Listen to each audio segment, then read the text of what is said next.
Hello, everyone.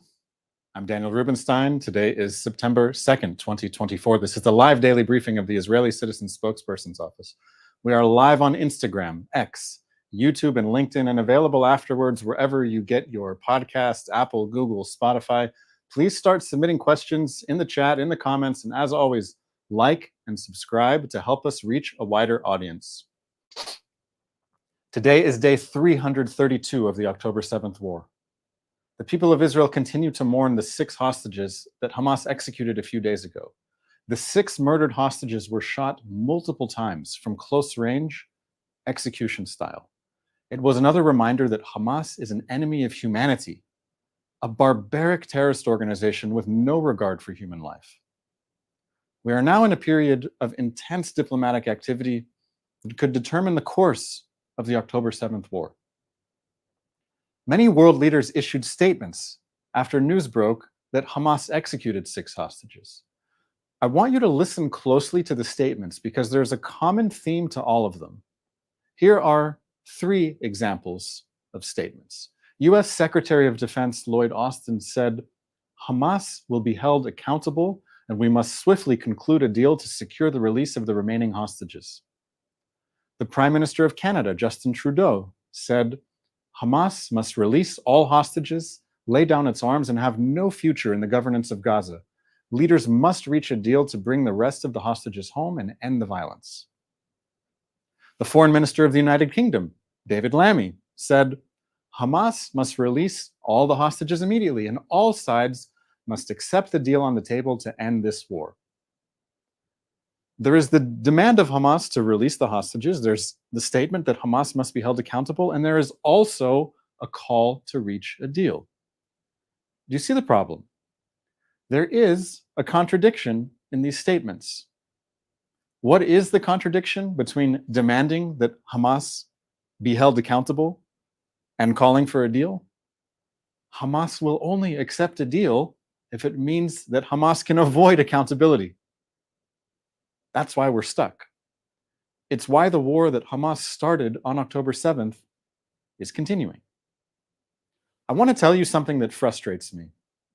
World leaders are saying Hamas must release the hostages, but none are saying what the consequences will be if Hamas does not release the hostages. Must needs to be followed by an or else it is meaningless. What might or else mean? Here's an idea. Hamas is supported by Qatar, Turkey, Iran, and others. The US and its allies should apply maximum pressure to Hamas's supporters so that they will pressure Hamas to let the hostages go now. Hamas is not facing enough pressure. Remember, Hamas executed an American citizen, Hirsch Goldberg Pollen, just after his parents addressed the conference of a US political party. Hamas executed an American hostage while negotiations are ongoing in Qatar. That's what Hamas thinks of American threats right now. Hamas is not afraid of its global standing. Hamas leaders are living a comfortable life in luxury villas in Qatar, down the street from a major US airbase. Hamas is welcome in Qatar, a non-NATO ally, and the host of the last World Cup. Hamas is welcome in Turkey, a member of NATO. It was in Turkey where Hamas leader Khalid Mashal issued his call for more suicide bombings. Hamas has an interesting relationship with Egypt, a major recipient of US military aid. It was through Egypt that Hamas smuggled massive amounts of weapons into Gaza under the Philadelphia corridor. And then there's Iran, a huge supporter of Hamas and the entire ring of fire surrounding Israel. Iran has enjoyed massive US sanctions relief. Hamas's enablers have points that expose them to pressure from the whole world. Tell your leaders, pressure Hamas's partners to pressure Hamas. Put Hamas's supporters under maximum pressure. It should not be possible for a country to be a NATO ally and also support Hamas. Do you agree? I want all of my viewers, everyone watching today, to be on guard against contradictions. Some world leaders are calling for Hamas to lay down its arms and have no future running Gaza. But they also demand that Israel agree to leave Hamas armed and running Gaza. Some world leaders are calling to free hostages now by signing a deal that would not free them now. Let's not forget how we got here, and let's be clear of what is required. Hamas must be forced to release the hostages now, and Hamas cannot be allowed to rearm and take more hostages again tomorrow. Let's take some questions from our audience watching live on social media, YouTube, Instagram, X, LinkedIn, wherever you're watching. We are gathering questions, and I hope to answer a few of them now.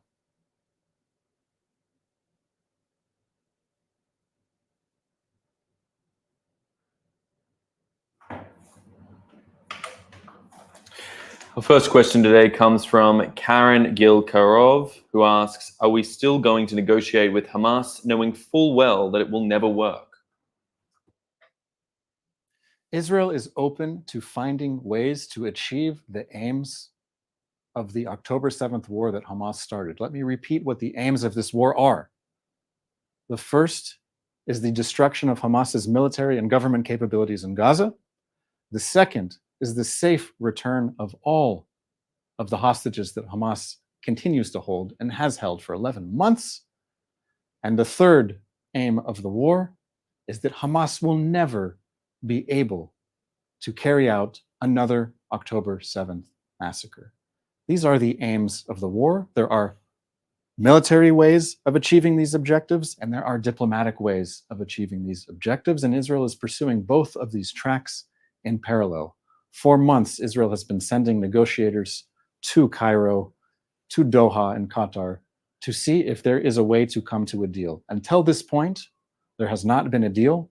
There have been many reports about what might be in the way, but what I've attempted to point out is the big picture, which is the kind of deal that Israel is seeking, is a deal that for Hamas would be unacceptable. Israel wants to hold Hamas accountable for the crimes that it committed on October 7th and ensure that Hamas will never be allowed to carry out another massacre. Hamas, of course, has not said yes to such a deal at this time, which is, of course, one of the reasons why we need more pressure on Hamas's backers.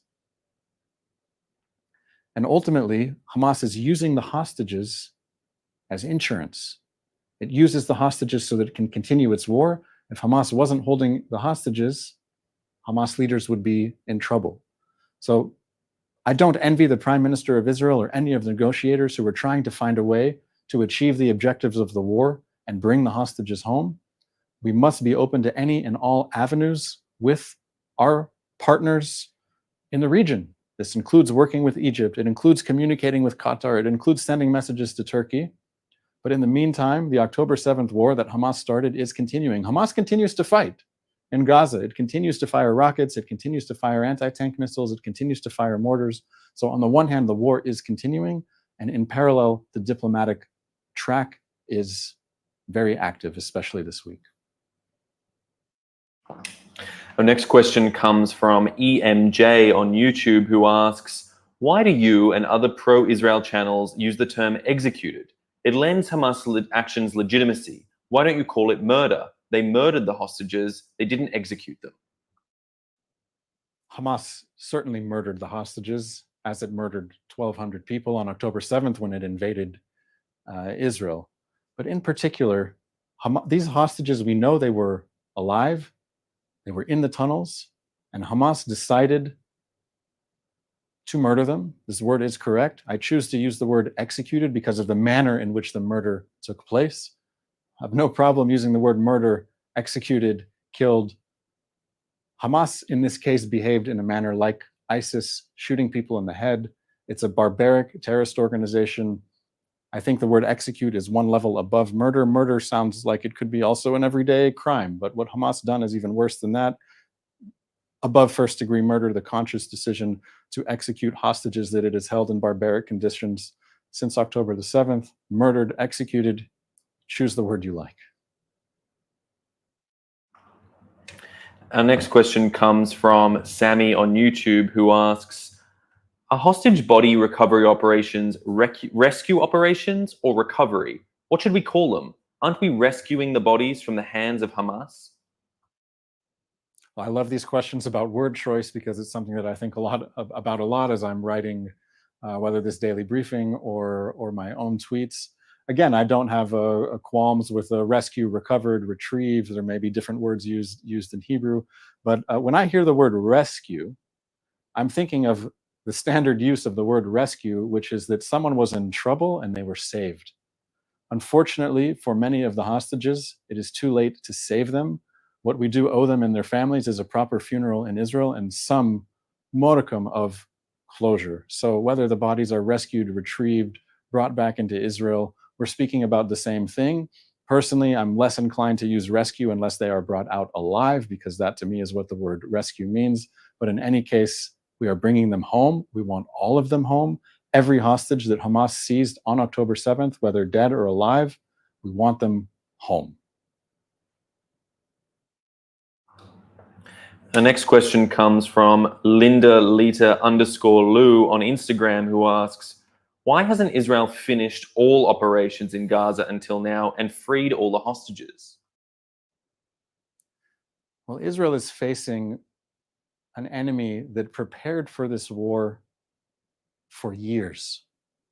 The tunnel infrastructure that Hamas dug in Gaza is unbelievable, and I think the truth is barely out and not widely understood about the military infrastructure that Hamas possessed in Gaza, the ability to move underground undetected so that its fighters could move from place to place, the ability to store weapons, the ability to have communications undetected underground. So Hamas, first of all, has built this massive underground city or state in Gaza. And above that, even more military infrastructure in residential buildings, schools, hospitals, mosques, and so on. The work that is required to fight an urban warfare against Hamas is slow and methodical, but it is ongoing. And again, I emphasize the objectives of the war from Israel's prime minister, as he stated from the beginning, the destruction of Hamas's military and government capabilities, the safe return of all the hostages, and ensuring that October 7th massacre will never happen again. Now, while Israel is carrying out this war, it is adhering to the Geneva Conventions, to which it is a signatory. The Geneva Conventions require that an army distinguish between combatants and non-combatants. And Israel is attempting to do this as best as it can, given the circumstances of Hamas's military buildup. But the fact that Israel does distinguish between combatants and non-combatants is part of the reason that this war is slow and methodical. And at the same time, the Israeli military does not want to endanger the hostages. We want to bring them home safely. So there are many different tracks and angles to this very complicated war. I'm not sure there's been a more complicated war in the history of warfare, where one side has had its people taken deep inside the military infrastructure of the other side, held hostage, while that side is using its military infrastructure in densely populated areas to attack the other side. We're talking about a distance of only a few football fields that separate Gaza from Israel. I would like this war to be over as quickly as possible. I want to see all the hostages home, and I want to see Hamas held accountable. It's going to take time. Our next question comes from GoCarry5 on Instagram, who asks, should we submit and leave the Philadelphia corridor? Well, this is the million-dollar question, and there are two answers that the Israeli people are debating. One of them is no, and one of them is yes.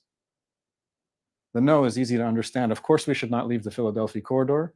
We should not leave this narrow strip of territory that separates Egypt from the Gaza Strip, because it is through this territory, both from smuggling above ground and deep underground in tunnels, that Hamas has been able to arm itself through smuggling networks from Egypt. So the massive weapons arsenal that Hamas had on October 7th, firing thousands of rockets just on October 7th, it's not only domestic production, but supplies and ammunition and material is coming through this corridor.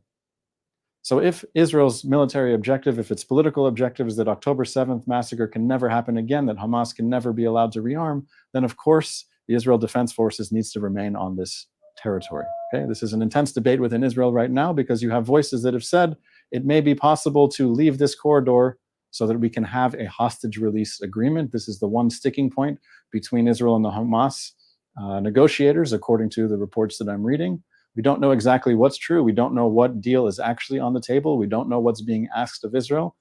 But if Israel is being open to the possibility of a deal, it also means that there, by definition, need to be some Israeli concessions, and that may involve the way that the IDF is deployed in Gaza for a limited time or a permanent time, and it also involves the amount of prisoners, Hamas prisoners, terrorists, that are going to be released from Israeli prisons. So there are many factors to a decision, and that's why there cannot be a simple yes or no, but it's important that you, as the viewers, as people interested in Israel, understand the complexity of the subject and the debate within Israel on this very question you asked. Last question today has been asked by a number of viewers, but is best summed up by Peter9253's question from Instagram, who asks, how could Israel allow this complex underground terror complex to be built? Yes, thank you, Peter, for this question. Your question and about 100 others are questions that the people of Israel are asking themselves, and there's going to be one real way that these questions are answered, and that's through an official commission of inquiry. Much like after the 9/11 attacks in the United States had an official 9/11 commission of inquiry. There was testimony, there were judges, and a final report was produced that answered a lot of the questions about how this happened. Eventually, the same protocol process will happen within Israel, where questions are answered by the relevant authorities. In the meantime, the war goes on. We are still fighting a war. Hamas is still holding hostages. Hamas is still planning attacks, and Hamas is still promising to carry out more attacks. So while we have many questions about the past, we must be focused on the present and also the future. That's all the time we have for questions during the live. I want to encourage everyone to follow my personal accounts on Twitter. My Twitter handle is Paul Rubens, PaulRubens. If you have a specific question that I wasn't able to answer, try to DM me and I'll answer you there. Please also follow me on Instagram. You will see the reels that I'm posting at Ruby Guides Israel, RUBY Guides Israel. And of course, follow the Israeli Citizen Spokesperson's Office on all of the platforms. We're posting great content, so keep an eye on that. Thank you all for watching. We are live every day, Sunday to Thursday, 3 p.m. Israel time, 8 a.m. Eastern. Have a wonderful day.